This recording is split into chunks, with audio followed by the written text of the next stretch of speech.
Eu quero conversar com você hoje à noite sobre a beira do caminho não é o seu lugar. Então, eu quero pensar com vocês e vou pedir para você abrir a palavra de Deus e abrir em Marcos, capítulo 10. Então abra a Bíblia, abra o celular que você possuir. Nós vamos fazer esta leitura. Tem um copo muito bonito aqui, mas eu não vou usar. E a água, se eu beber, a gente vai demorar muito. Então, louva a Deus por estarmos aqui, não é? Marcos 10, 46.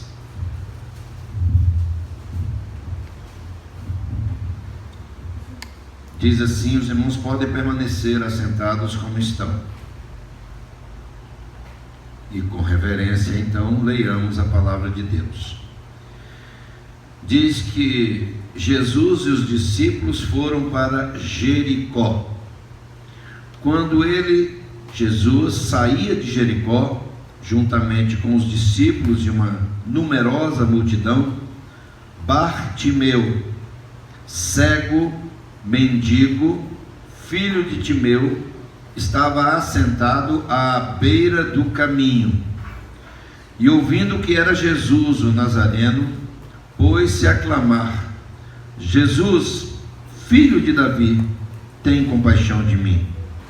E muitos o repreendiam para que se calasse. Mas ele gritava mais: Filho de Davi, tem misericórdia de mim. Parou Jesus e disse: chamai-o. Chamaram então o cego, dizendo-lhe: tem bom ânimo, levanta-te, ele, Jesus, te chama. Lançando Bartimeu, o cego, de sobre si a capa, levantou-se de um salto e foi ter com Jesus. Perguntou-lhe Jesus: Bartimeu, que queres que eu te faça? Bartimeu respondeu, o cego respondeu: Mestre, que eu torne a ver. Então Jesus lhe disse: vai, a tua fé te salvou. E imediatamente tornou a ver e seguia Jesus estrada afora. Quero então compartilhar com você sobre este tema: a beira do caminho não é o seu lugar. E quero pensar com você sobre isso nesta noite, nos próximos minutos que estaremos juntos aqui. Durante a Segunda Guerra Mundial, muitos soldados morreram, muitos pilotos perderam a vida, mas um deles sobreviveu. E um jovem piloto inglês, ele, depois da guerra, naquela época as aeronaves não eram como as de hoje, né? Depois da guerra, ele mandou confeccionar, e pela sua inteligência também na área mecânica e estrutural de uma aeronave, ele confeccionou um pequeno avião, que se fosse hoje a gente poderia pensar que era um ultraleve. Só que o pequeno avião dele, ele possuía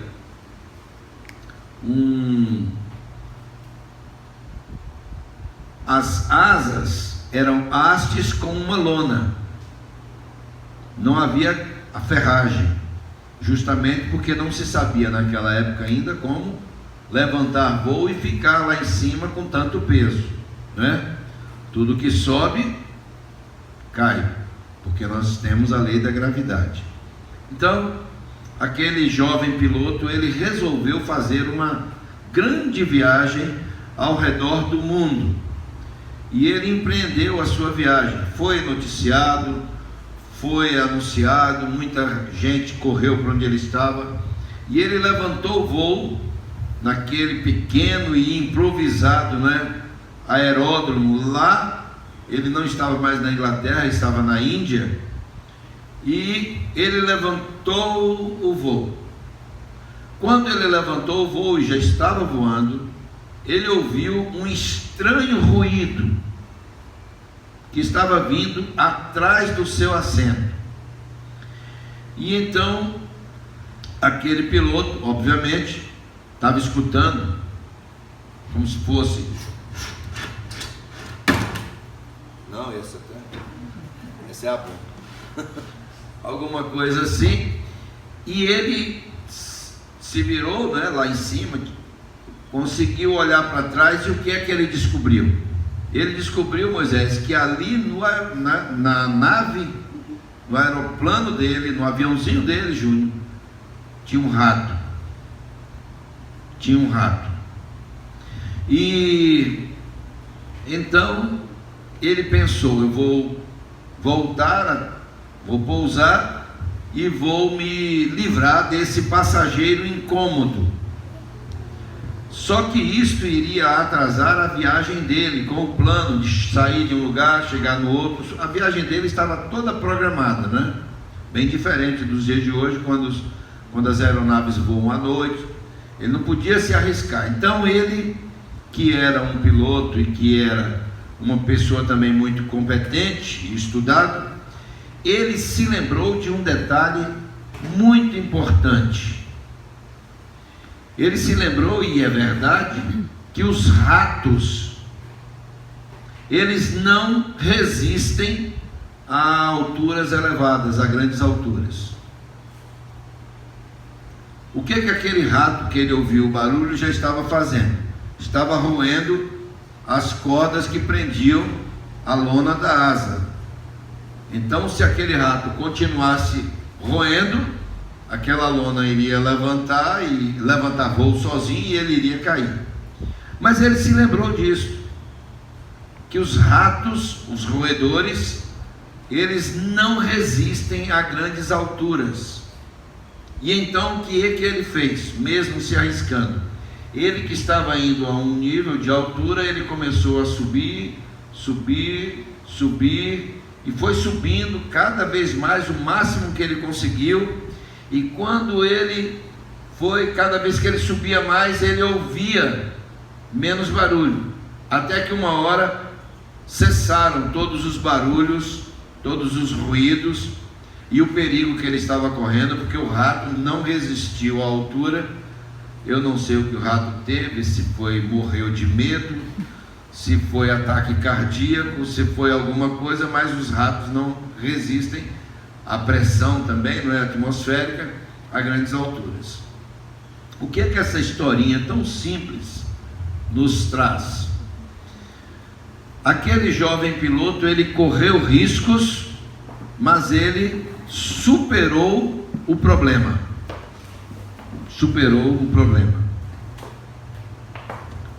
Quero dizer nesse início desta nossa reflexão a você exatamente isso. Se estão tentando acabar com a sua missão, voe mais alto. Se estão tentando acabar com a sua vida num caso de inveja, voe mais alto. Se estão tentando acabar com a sua reputação num caso de calúnia, voe mais alto. Se é um caso de maledicência, voe mais alto. Se é de uma crítica maldosa, voe mais alto. E se lembre sempre disso: os ratos não resistem a grandes alturas. Esta história é de um autor que eu não conheço, e ele é chamado gentilmente de autor desconhecido, não é? Então, voe mais alto. Voar mais alto hoje à noite para a gente, neste ambiente aqui, se eu estivesse fazendo uma palestra para uma faculdade, uma universidade, um outro grupo, eu poderia dizer que seria galgar postos profissionais, né? Fazer mais cursos, se habilitar mais, se profissionalizar mais, etc. Mas na nossa realidade aqui, voar mais alto é nos aproximarmos mais de Deus. Seja qual for a situação, seja qual for a circunstância, voe mais alto. A beira do caminho não é o seu lugar. A beira do caminho não é o meu lugar. E esse texto de Marcos capítulo 10, Jesus teve um encontro com alguns cegos na Bíblia, né? Ontem até nós estávamos discutindo teologicamente que Jesus teve encontro com o cego, Jesus teve encontro com o surdo, Jesus teve encontro com o paralítico, mas a gente não tem na Bíblia nenhum encontro de Jesus com os mudos, não é? O mudo a gente não encontra nenhum. Por isso esse cego, ele era cego, mas não era mudo. E ele falava bem alto.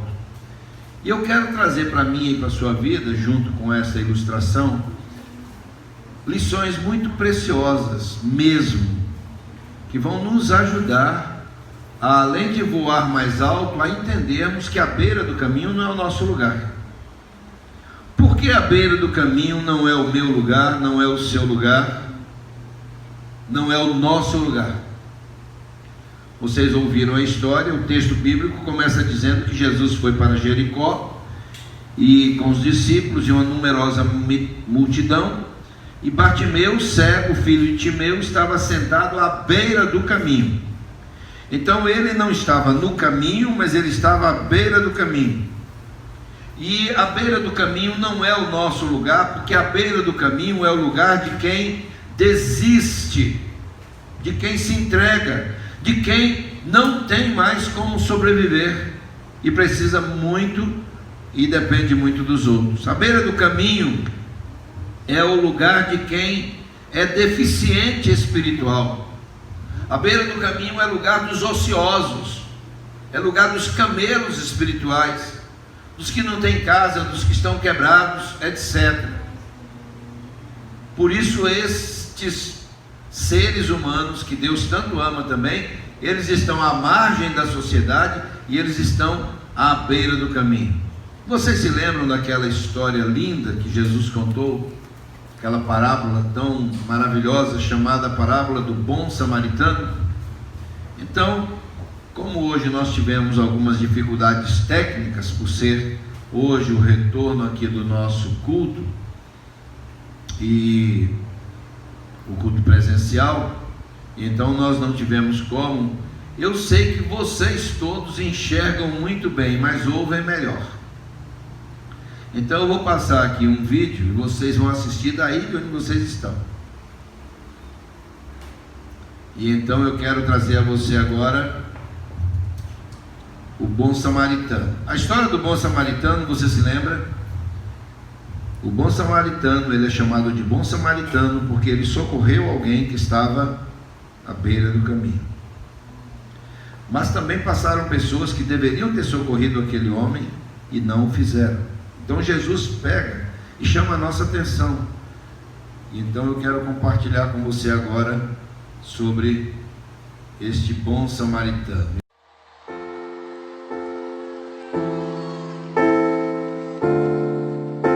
Faça uma coisa por mim. Pega na mão do teu irmão, segura firme aí. Pega. Olhe para mim, vai. Deixa eu compor um hino pra você. Não sei a forma que você chegou aqui. Um dia um certo homem assaltado foi. Espancaram ele até no chão cair. E enquanto ele sangrava, um cidadão passou. Era um sacerdote e fingiu que não viu. Estava com pressa, tinha prioridades, mas faltava amor, essa é a verdade. No mesmo lugar vai passar um levita. Quem sabe uma canção pra Deus ele cantou, dizendo eu te amo acima de tudo.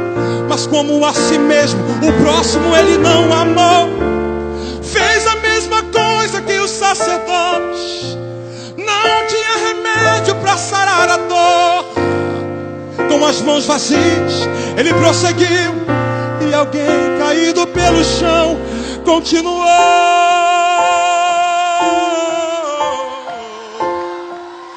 Agora faça uma coisa por mim.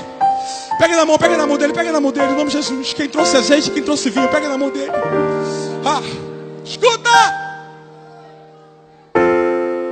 mesmo lugar o bom samaritano vem. Não sei o nome da sua religião, não sei como ele cantava, se muito bem orava. Só sei que ocupadas estavam suas mãos.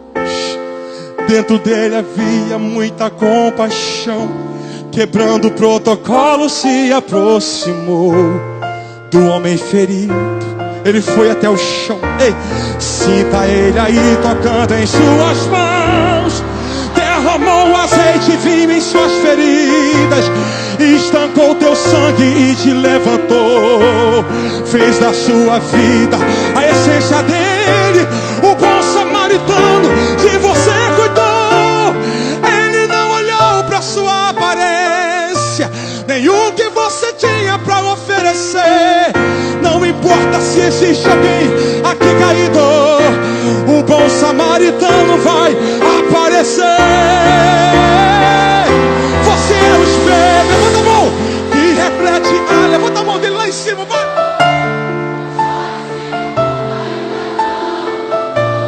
Já é o bastante Deus reconhecer. Você é precioso. Se você desistiu, Deus não vai desistir. Ele está aqui para te levantar.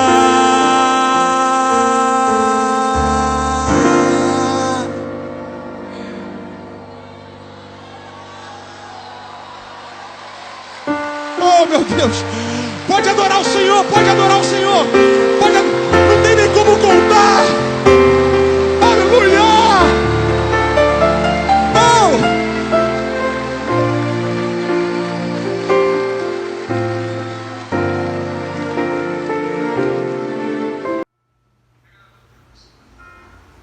Este bom samaritano precisa ser eu e você. Mas o maior dos bons samaritanos que existe é o Senhor Jesus, que nos pegou um dia, que nos socorreu um dia, quando nós estávamos na posição de Bartimeu. O bom samaritano, ele socorreu alguém que tinha sido assaltado e que estava ali à beira do caminho, quase morto. Jesus nos conta isso. E Jesus um dia nos resgatou desta margem também, desta beira do caminho. Por isso, o seu lugar é este caminho, o caminho de Jesus. E eu quero então trazer algumas lições que eu aprendo e que você, creio, vai aprender também nesta noite comigo e com o Espírito Santo do Senhor que está aqui, do encontro de Jesus com aquele cego à beira do caminho. Qual é a primeira lição que nós temos que Bartimeu nos ensina? Esse tema poderia ser lições de Bartimeu. Bartimeu nos ensina. Primeiro, Bartimeu nos ensina que nossa motivação para sairmos de onde estamos para um lugar melhor depende do que nós ouvimos. Nossa motivação para sairmos de onde estamos para um lugar melhor depende do que nós ouvimos. O verso 47 que eu li diz: e ouvindo que era Jesus o Nazareno, Bartimeu pôs-se a clamar. Então nossa motivação para realizar a obra de Deus, nossa motivação para ser o melhor marido, uma melhor esposa, um melhor filho, uma melhor irmã, um melhor irmão, um melhor pai, um melhor filho, um melhor pastor, um melhor servo. Nossa motivação precisa ser o fato de que daquilo que nós estamos ouvindo. Em Juízes capítulo 7, eu não vou ler o texto, mas se você quiser conferir depois, você pode ver. O grande Gideão, aquele homem que era simples, era o menor da casa dos seus pais, a casa dos seus pais, e a sua tribo era a menor, a mais fraca, a menos poderosa, foi quem Deus em sonho esteve com ele e chamou. E Gideão, ele foi motivado por ouvir um sonho. E a partir das experiências que ele fez e teve com Deus, ele venceu, naquela ocasião, o maior exército que havia e que estava perseguindo Israel, um exército de 130 mil soldados. Ele venceu com 300. Então, depende do que a gente ouve para a gente seguir em frente. Depende do que a gente ouve. Nossa motivação para sair de onde a gente está, da qualidade de vida que estamos tendo, isso diz respeito também até à própria igreja e comunidade. Depende do que a gente ouve. E se o que a gente ouve cai no nosso coração e nós buscamos em Deus e temos paz com isso, vamos em frente, irmãos. Vamos em frente.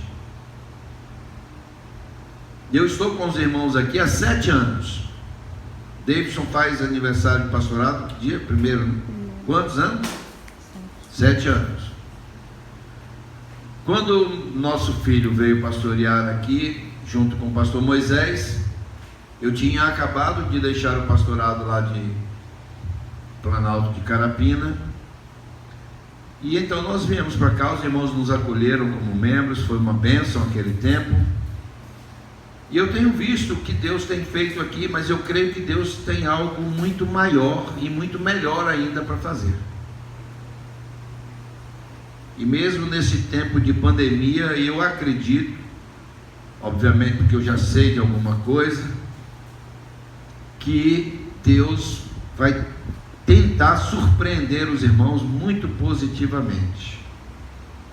E quando eu voltar aqui, eu quero voltar aqui no próximo ano, se o Senhor permitir, eu creio que nós já vamos ter uma realidade muito melhor, não apenas com o término dessa pandemia, mas também em relação à igreja do Senhor. Nós somos motivados para sair de onde estamos por aquilo que a gente ouve. Às vezes nós somos motivados a não sair, não é? Quantas vezes a gente estava por empreender uma viagem e o tempo em tal lugar não estava favorável. A gente ouve e a gente então é motivado, ou muda o caminho e por aí vai. O Senhor Jesus mesmo, quando Deus ia pegar Jesus e levar para o deserto, para aqueles 40 dias, quando ele sofreria a tentação, quando ele ficaria em jejum e oração, o próprio Senhor Jesus, antes de ir para o deserto, ele ouviu do Pai assim, Mateus 13:7, este é o meu filho amado, em quem tenho prazer, em quem me comprazo. Então Jesus ouviu Deus falando com ele, e outras pessoas também. Então depende do que nós ouvimos. Vocês se lembram de Jairo, o chefe da sinagoga? Jairo estava com a filha dele enferma, quase morrendo, e ele foi procurar Jesus. E Jairo então ouviu 2 mensagens. Jairo ouviu, ele foi procurar Jesus, pedindo socorro a Jesus para curar a filha dele. Está lá em Marcos 5, 35 e 36 o que eu estou falando. E quando ele pediu socorro a Jesus, vieram algumas pessoas e disseram, não incomode o mestre não, porque sua filha já morreu. Então Marcos narra, Jairo ouviu 2 mensagens, uma que o desmotivava. E um pai ouvir a notícia da morte de um filho é muito dolorido. Mas Jairo ouviu outra mensagem que encheu ele de esperança e de motivação, porque Jesus disse a ele, deixa comigo, creia. E foi o que aconteceu. Jesus foi à casa dele e a sua filha, com as palavras que Jesus proferiu, você se lembra? Talita cumi, levanta-te, anda, e ela levantou. Então, Romanos 10:17, grave esse versículo na sua mente, no seu coração, diz que a fé vem pelo ouvir, e o ouvir a palavra de Deus. Então, sempre que você precisa tomar uma decisão, sempre que você tem uma necessidade, mesmo agora nesse tempo tão difícil de pandemia, nós precisamos ouvir. E o que nos vai dar a condição de prosseguir e de enfrentar qualquer que seja a dificuldade é o ouvir Deus. A segunda lição que o Bartimeu nos ensina, então o texto diz: e ouvindo ele, clamou a Jesus. Eu imagino, irmãos, que foi uma cena difícil assim do ponto de vista social. Era um cego à beira do caminho. Ele era cego, mas ele não era surdo. Ali mesmo à beira do caminho, ele já tinha ouvido falar de Jesus. Ele já tinha ouvido falar que Jesus curava, já tinha curado alguém, já tinha libertado, já tinha expulsado demônios. Ele já tinha ouvido de Jesus. E aí o texto diz que quando ele ouviu que era Jesus, ele começou a clamar, a gritar: Jesus, filho de Davi, tem compaixão, tem misericórdia de mim. Claro que as pessoas não gostam, né, que isso aconteça socialmente. E aí alguém disse: ô ceguinho, cala a boca. Você não vê que Jesus não vai lhe ouvir? Deixa de estar incomodando, não grita no meu ouvido. Mas o texto diz que ele, quando mandaram ele se calar, ele gritou mais alto. Esse grito dele não é o grito que a gente conhece como grito, é clamor. Então, se há alguma coisa na nossa vida, se há alguma circunstância, está na hora de clamar e de clamar mais. Voe alto, clame alto. A segunda lição que temos de Bartimeu está no verso 48, que diz para a gente como lição que muitas oportunidades são únicas na vida. Muitas oportunidades, elas são únicas na vida. O verso 48, ele diz assim: e muitos o repreendiam para que se calasse, mas ele gritava cada vez mais: filho de Davi, tem misericórdia de mim. Ou ele aproveitava aquela oportunidade para chamar a atenção de Jesus e alcançar o que ele queria, ou a oportunidade, Jesus estava passando, ele estava à beira do caminho, Jesus estava passando. Muitas oportunidades são únicas em nossa vida. Queridos, nunca devemos brincar com as oportunidades que Deus nos dá. Existem portas, ou porta no singular, em nossa vida que se abrirão ou se abrirá uma única vez. Então nós precisamos ter discernimento. Pedir a Deus isso, discernimento. A história mais linda na Bíblia que eu conheço sobre isso, sobre este aproveitar a oportunidade assim, até porque é uma história romântica, lindíssima, está em Gênesis 24, o verso 58, que conta a história de uma jovem que é descrita na Bíblia como ela era bela. O texto bíblico diz que ela era de boa aparência, ela era uma virgem guardada com o seu corpo para o seu noivo, ela era uma moça que trabalhava, e eu estou falando de Rebeca. Estou falando de Rebeca. Quando Abraão já estava quase ao final da vida dele, Isaquinho já não era Isaquinho, né? Já não era aquele que foi lá para o Monte Moriá. Isaquinho já estava na idade de casar, mas não tinha se casado. Abraão pegou o servo dele, alguém se lembra do nome dele, de Barcelona? Eliezer, não é? Abraão pegou e mandou ele ir de volta para a terra de Abraão. Veja só, Abraão saiu de Harã e foi para a terra que Deus lhe mostrou e deu, Canaã, que a gente tem até hoje, né? Esta grande propriedade de Israel lá, tão disputada. Abraão pegou Eliezer e disse assim: volte lá na minha terra, porque eu quero que Isaque se case com alguém da minha linhagem, da minha família. E lá foi Eliezer. Eliezer levou ouro, prata, Eliezer levou camelos, levou bois, levou uma caravana de riqueza. E me chama a atenção a beleza dessa história, irmãos, e me permitam contá-la, apesar do nosso horário já estar quase vencendo, porque eu acho muito linda essa história. A beleza é a atitude de Eliezer. Abraão conhecia a Deus, mas Abraão ensinava as pessoas que viviam com ele a conhecer a Deus.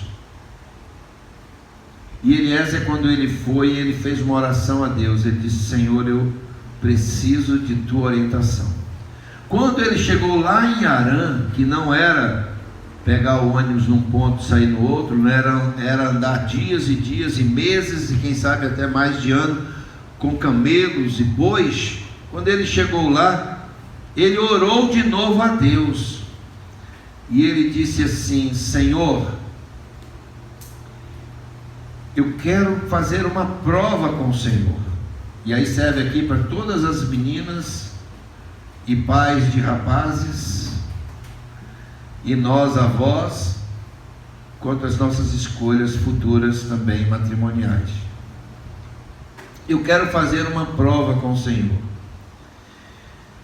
Senhor, eu vou pedir água a uma moça que desça ao poço, era o poço de Jacó. Eu vou pedir água a uma moça. A moça a quem eu pedir água, e que ela disser assim: eu vou lhe dar água, e vou dar água aos seus camelos também. Esse é um sinal. Irmãos, Eliezer só desceu com a sua caravana, ficou ali na beira do poço, não pegou água, esperou. E aí há a descrição de Rebeca, uma moça linda que vinha de lá, não é? E Eliezer virou e achou que ela seria uma bela esposa para Isaque.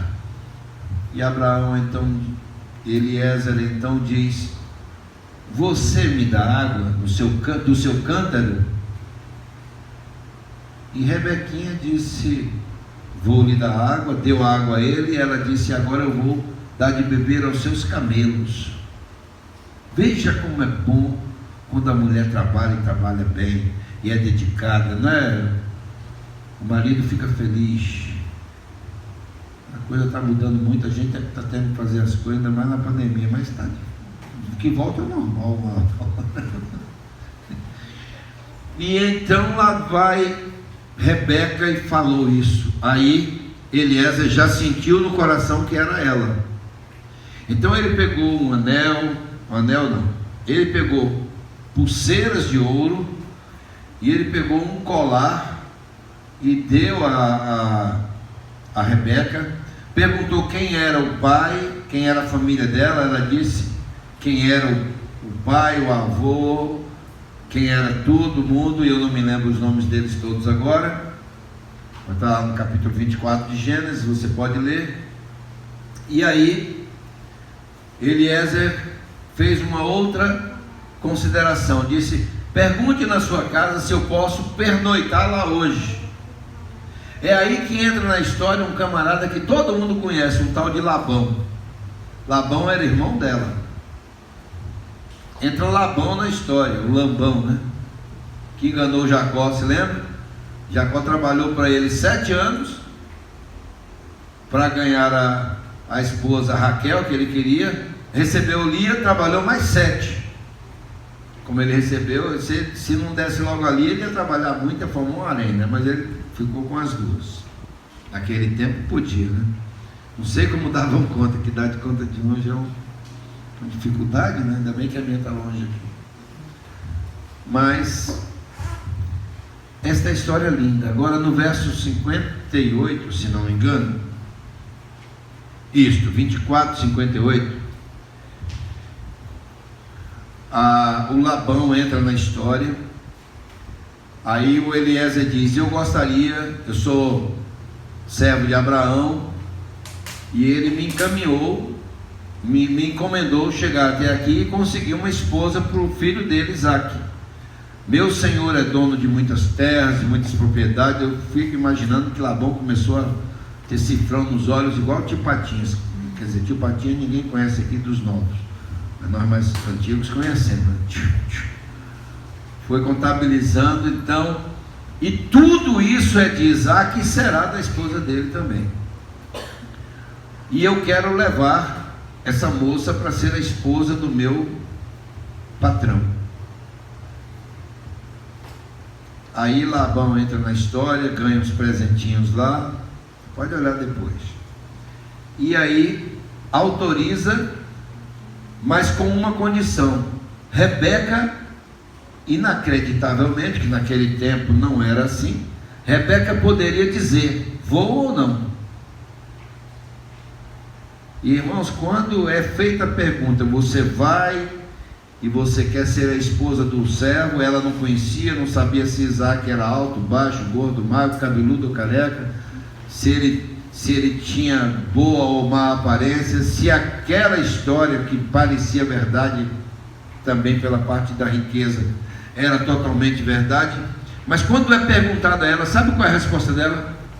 Uma palavra: irei. Oportunidade. Nós temos uma dificuldade em tomar decisões que podem mudar a nossa vida, porque a gente fica procrastinando, uma palavra grande que quer dizer empurrando com a barriga, que eu adquiri nesse ano, que eu sei que vocês já notaram, né? Porque essa protuberância abdominal aqui não me pertence, mas ela se instalou aqui, mas vai sair, se Deus quiser. Então Rebeca tomou a decisão. Imagine se Rebeca titubeasse. Rebeca não seria a mãe de muitos milhares de pessoas como foi. Rebeca não entraria para a história. Então há coisas que acontecem na nossa vida que exigem de nós, irmãos, decisões, confiança no Senhor. É aquela atitude que a gente precisa tomar. Também em Gênesis, que eu não vou contar toda a história, você conhece 40, 14 e 41, conta a história de José. E José teve que assumir o governo, depois de 12 anos sofrendo, agora é oferecido: você vai ser o governador. E o que José respondeu? Sim. Sim. Não é? O próprio Jacó, que vai se contar com Labão depois, também em Gênesis 32, soube discernir aquela oportunidade. Então esta é a segunda lição. A terceira lição que a gente aprende nesta noite é que para nós, com Bartimeu, para nós alcançarmos objetivos elevados, é necessário nós aprendermos a vencer grandes obstáculos. Grandes obstáculos. Vencer as próprias limitações. Imagine um cego, e um cego naquele tempo, quanta limitação Bartimeu não tinha. Um deficiente, não é? Como é que é chamado hoje? Portador de necessidades especiais, ele tem limitações a vencer. Nós não podemos ser espiritualmente deficientes. Nós precisamos aprender a vencer as nossas próprias limitações. Bartimeu nos ensina a vencer o complexo de inferioridade, porque qualquer deficiência em nós gera um sentimento forte de inferioridade, de não nos amarmos, de não nos respeitarmos. E se a gente não se ama e não se respeita, ninguém vai fazer isso. Nós precisamos aprender a vencer esses obstáculos que aparecem e vencer aqueles que torcem contra nossas vitórias. E saiba que nem todos torcem pela nossa vitória. Muitos estão torcendo por nossas derrotas, para não fracassarmos, para que os planos que o Senhor tem para a igreja não deem certo. E isso não é uma coisa, é o demônio que está tomando conta dessa pessoa, não, é a limitação, é a falta de visão, é a cegueira mesmo, espiritual, que faz com que isso aconteça. Então nós precisamos vencer o medo, irmãos, vencer o medo e os medos de não sermos compreendidos ou até aceitos pelo Senhor. Todo vencedor tem como marca do seu caráter a determinação. Todo vencedor é aquele que não desiste com facilidade. Sem determinação, irmãos, nunca subiremos ao pódio de Deus. E subir ao pódio de Deus significa que nós vamos subir a um pódio, galgar novos postos, alcançar coisas grandes, e Deus é que será glorificado, não nós. Então precisamos ser determinados. Sem a determinação, nós corremos o risco de ficar apenas assistindo e aplaudindo a vitória dos outros, e às vezes cheio de inveja. Sem determinação não há coroação. Sem determinação não se chega a lugar algum na vida. Paulo, o apóstolo, perto da sua morte, ele pôde dizer: combati o bom combate, terminei ou completei a carreira e guardei a fé. Tem muita gente hoje em dia dizendo o que Paulo disse da seguinte forma: não combati o bom combate, não guardei a fé e terminei na carreira. Ou seja, estou fugindo de tudo para não enfrentar os leões de hoje em dia. São esses valores, irmãos, em nós que vão ser coroados pelo Senhor. E finalmente, não basta precisar. Bartimeu nos ensina que não basta precisar, é necessário querer. Veja que lição que Bartimeu encerra nos dando esta noite. Todos nós aqui precisamos de alguma coisa, mas quando a gente pensa no que a gente precisa ou está precisando, e a gente pensa nas dificuldades para alcançar aquilo, por exemplo, eu quero fazer uma nova faculdade, eu quero, aí vem o sentimento lateral: poxa, mas vou estudar mais 5 anos, é muito tempo, e aí fracassamos, ou entramos e porque inicialmente não fomos muito bem, o que pode acontecer com qualquer um, nós precisamos, mas não queremos de fato. O que é que Jesus perguntou para Bartimeu? Está no verso 51. Por acaso Jesus não sabia que aquele homem queria enxergar? Sabia. Mas Jesus perguntou a ele por quê? Porque Jesus espera que ele e nós venhamos a declarar o que nós queremos, como nós queremos. Quem vai atender e satisfazer é ele, mas ele quer ouvir de nós. Jesus perguntou: o que queres que eu te faça? Bartimeu não titubeou, não ficou: Senhor, será que o Senhor pode me mandar no mais novo centro clínico para ver se eles lá operam minha catarata ou isso ou aquilo, e aí eu vou ficar curado? Não, ele disse: eu quero ver. Não basta querer, irmãos, não basta precisar, é preciso querer, é necessário querer. Em João 5,5, para o coxo, Jesus perguntou: queres ficar são? Imediatamente respondeu: muitos precisam enxergar, mas não querem. Por quê? E aqui é uma grande verdade, inclusive nossa, no mundo espiritual.